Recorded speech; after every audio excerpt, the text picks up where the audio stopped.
എത്ര വലിയ അപകടം നിറഞ്ഞതാണ് ഈ ദൗത്യമെങ്കിലും പ്രശ്നമില്ല. മീഡിയ ക്യാമറകൾക്ക് മുന്നിൽ തത്സമയം നടക്കുന്ന ഈ വംശഹത്യ കണ്ടിട്ടും മൗനം അവലംബിക്കുന്ന ലോകത്തെ അപേക്ഷിച്ച് അതൊന്നും ഒന്നുമല്ല.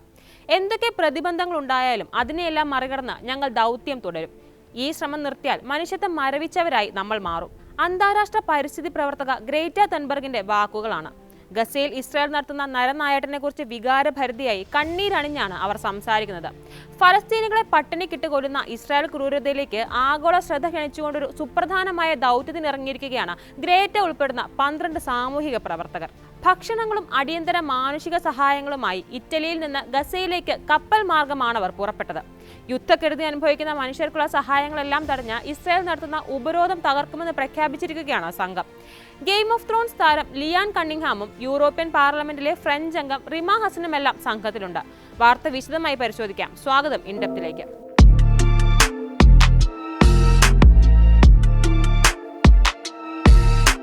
ഇസ്രായേൽ ഉപരോധങ്ങൾ ലംഘിച്ച് 2010 നടന്ന ഗസ ഫ്രീഡം ഫ്ലോട്ടില കപ്പൽ യാത്ര അന്താരാഷ്ട്ര ശ്രദ്ധ പിടിച്ചുപറ്റിയിരുന്നു.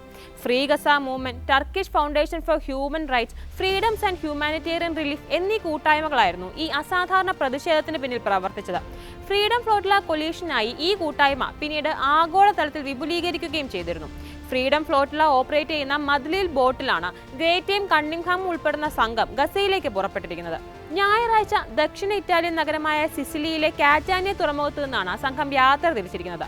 തടസ്സമൊന്നും നേരിട്ടില്ലെങ്കിൽ 7 ദിവസം കൊണ്ട് ബോട്ട് ഗസ തീരത്തെത്തുമെന്നാണ് പ്രതീക്ഷിക്കപ്പെടുന്നത്.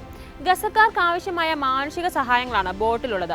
സഹായം എത്തിക്കുന്നതിന് പുറമെ ഗസയിലെ മാനുഷിക ദുരിതത്തിലേക്ക് അന്താരാഷ്ട്ര ശ്രദ്ധ ക്ഷണിക്കുകയും കൂടിയാണ് ലക്ഷ്യം. യാത്ര തിരിക്കും മുൻപ് കാറ്റാനിയയിൽ നടന്ന വാർത്താ സമ്മേളനത്തിൽ നിയന്ത്രണം വിട്ട് കരയുന്നുണ്ട് ഗ്രേറ്റ. ഫലസ്തീനികൾക്ക് നൽകിയ വാക്ക് പാലിക്കാനായാണ് തങ്ങൾ ഇങ്ങനെയൊരു യാത്രയ്ക്ക് ഇറങ്ങുന്നതെന്നാണ് അവരുടെ പ്രതികരണം.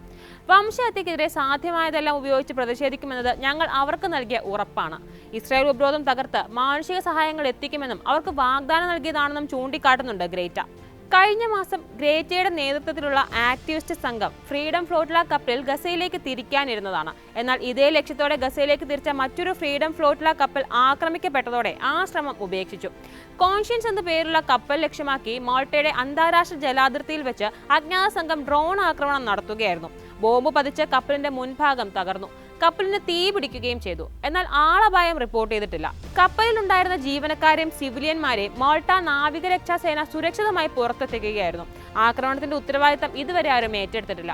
എന്നാൽ ഇസ്രായേലാണ് ആക്രമണത്തിന് പിന്നിലുള്ളത് എന്നാണ് ഫ്രീഡം ഫ്ലോട്ടില കൊലീഷൻ ആരോപിച്ചത്.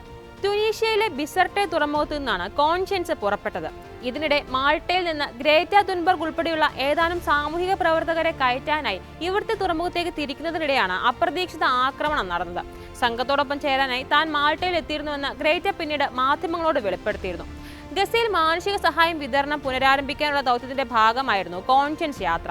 എന്നാൽ ആക്രമണത്തെ തുടർന്ന് യാത്ര ഉപേക്ഷിക്കുകയായിരുന്നുവെന്ന് അവർ പറഞ്ഞു. ഇതാദ്യമായല്ല ഗ്രേറ്റ തൻബർഗ് ഫലസ്തീനും ഗസക്കാർക്കുമുള്ള ഐക്യദാർഢ്യം പരസ്യമായി പ്രഖ്യാപിക്കുന്നത്.